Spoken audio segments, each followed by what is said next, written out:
GM is about to put Tesla into a world of hurt. This just popped up on my feed. Let's see what the CNBC craziness is all about. High-profile EV models are reportedly facing production delays. GMC's Hummer and the Cadillac Lyriq models are rolling out slower than expected, roughly a dozen a day. That's well below initial targets. And Ford has slashed the price of its Mustang Mach-E electric model in China by 40,000 yuan. That's about a 6,000 US dollars.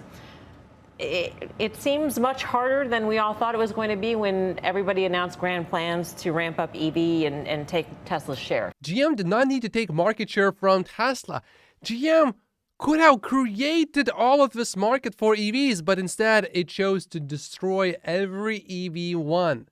Today, GM could have been the biggest EV manufacturer, bigger even than Tesla, but instead it chose to Kodak itself in 1990s. The arrogance is just astounding. In 1975, Kodak developed the first digital camera, and this is that camera, and it chose to not bring it to the market because it did not want to disrupt its old business. Why? Why do you do that? You want your company to push innovation, not to withhold innovation. And take Tesla's share, Karen. Right. Well, I own GM. If we were just talking and you just told me, man, just imagine this person. Let's say her name is Karen. What stock do you think a Karen, not this Karen, but a Karen would own? I would say GM. I can't believe this is actually real. Also, did you know that she was married to Jim Cramer?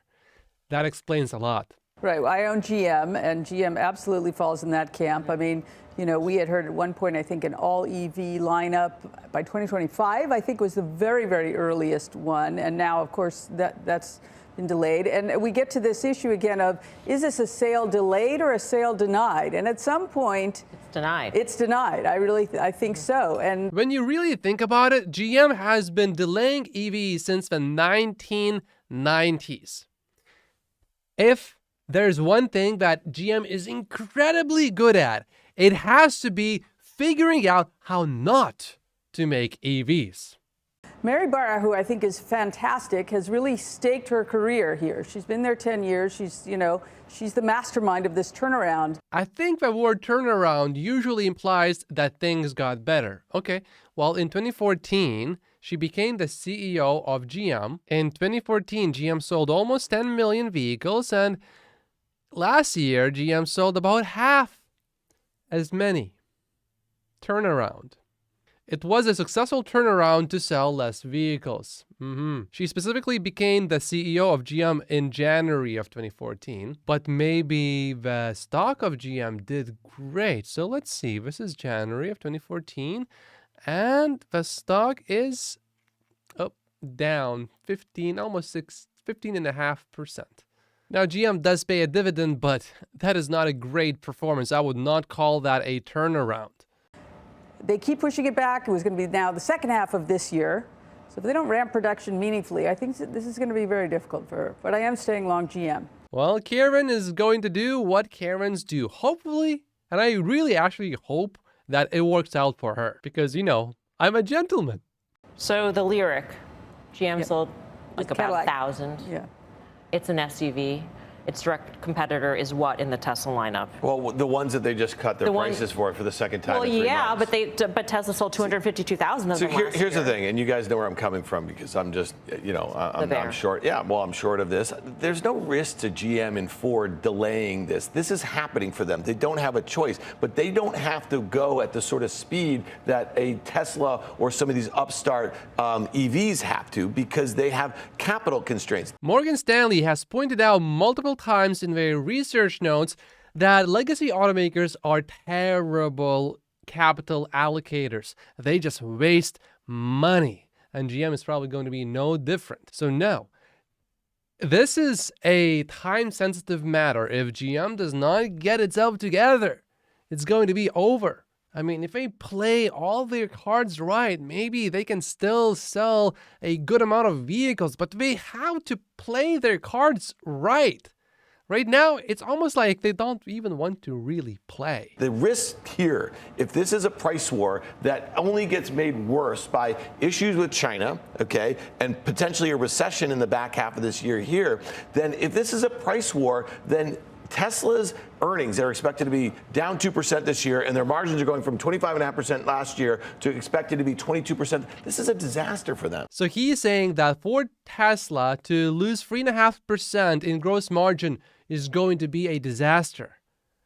Okay. Meanwhile, GM's gross margins are only at 15% and are probably going to drop by more than 3.5% in the relatively near future, and somehow that is not going to be a disaster.